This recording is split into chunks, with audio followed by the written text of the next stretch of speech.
What's up, BlueTube? It's your boy, the Blu-ray Bandit. I got a nice box here from Shop Goodwill that we're gonna go through. Now this has 10 Blu-ray titles inside of it. I paid $67.08 for this entire box with only 10 titles in it. That brings the per title average to $6.70. By far, way over what I typically aim for as far as a per title average for standard Blu-rays. So why would I pay $6.70 for a standard Blu-ray? We're gonna find out, but first, let's talk for just a minute about why this channel exists. If you've been watching my videos for a while, you've probably seen a bunch of pawn shop hauls, a bunch of eBay hauls, a bunch of 4Ks, a lot of unpacking things, running through them, checking out the condition of them, and then revealing what the current going rate at the time of shooting that video was for that item. Why do I present this information in that way? The reason why this channel exists, pretty much the primary reason this channel exists, is not to flex what I've been able to find out in the wild.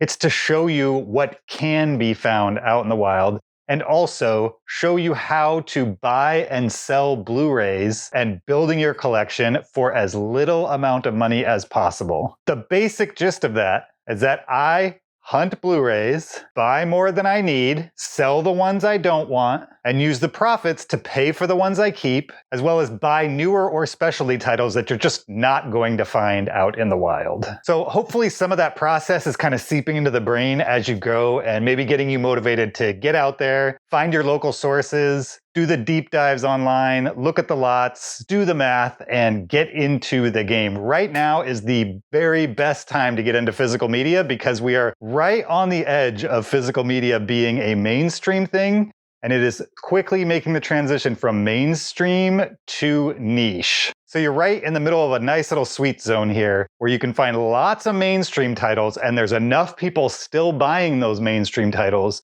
that you can resell some of them and pay for some of the more niche, expensive items along the way. This is the perfect moment to build a large collection for as cheap as you possibly can. In fact, if you play your cards right, you can do it for literally zero. All of these Blu-rays that you see behind me, all of the Blu-rays that you see that I've kept in my collection, they've all literally cost me zero in the end. So if you just enjoy the haul videos because you get to see which titles I picked up, that's great. But along the way, hopefully some of you are getting a little bit of information, a little bit of inspiration to say, hey, I can do this too. I can build a giant collection for as little money as possible.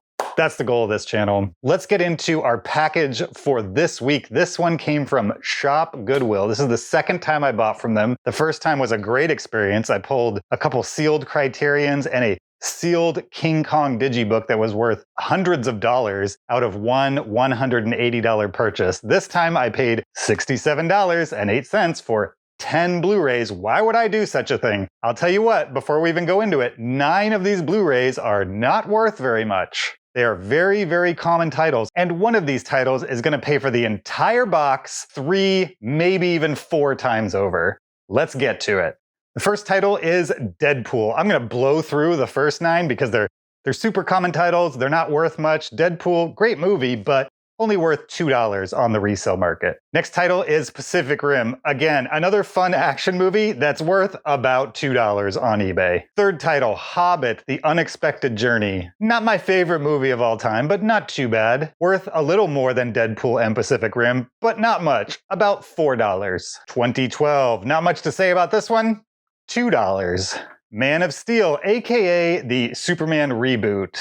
Interesting movie, one of the few produced by Christopher Nolan, but not directed by him. This one fetches about $3. James Cameron's Avatar, can't wait for those sequels. I'm thinking I might keep this one and sell my special edition. I don't know. If I was to sell this one, it would fetch about $2. My special edition, maybe $6, maybe $5. Star Wars The Force Awakens with slipcover. I assumed this one would be worth about $2. I was actually kind of surprised to see that on eBay, this goes for roughly $5 these days. In fact, I saw a couple of recently sold listings for this for about $8 or $9. So who knows, maybe the Star Wars physical media market is coming back. Either way, I already have this, I'm reselling. The Great Gatsby on 3D Blu-ray. Now, if you've watched my videos in the past, you know that whenever you see the 3D symbol, things are normally worth a scan because they might probably, most likely, they're worth a few dollars more than the title standard non-3D. That's definitely the case with this one. Without 3D, this is worth $2. With 3D,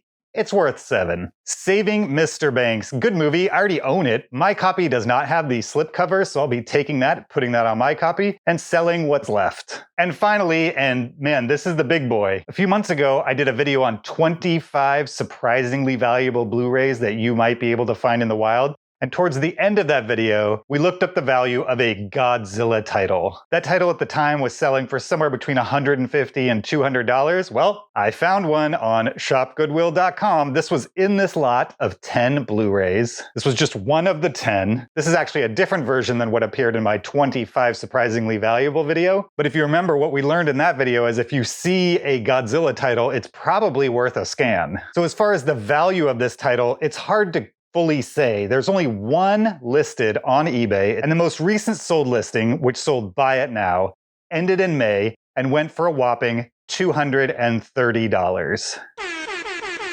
So I'm gonna throw this on eBay for $250, $30 less than the only other listed item, and see what happens. Even if it doesn't sell at $250, let's say it sells at $200. I paid $67 for this entire box. It's easily gonna pay for itself, and then some, and then some, and then some. Now, I understand that not every find is going to be as big as this one. They all can't be, but if you go into things with the basic philosophy of, I'm gonna buy titles, in this case, 10 titles, all the titles. The only thing I'm getting out of this box is a slipcover and potentially about $150 that I can then use to buy a bunch of Blu-rays that I wouldn't be able to find out in the wild, or brand new titles. This to me is one of the aspects that I love about collecting movies, and I hope even if you're not into that aspect, you'll be able to use some of the tips and tricks that I use in my process for your collecting as well. We just recently passed 600 subscribers. I appreciate it. Thank you, thank you, thank you. We are on our way to 1,000. If you haven't subscribed yet, go ahead and click that button. And you might as well click notifications as well while you're at it, right? We'll see you guys next time. Thanks for watching. Until then, bye.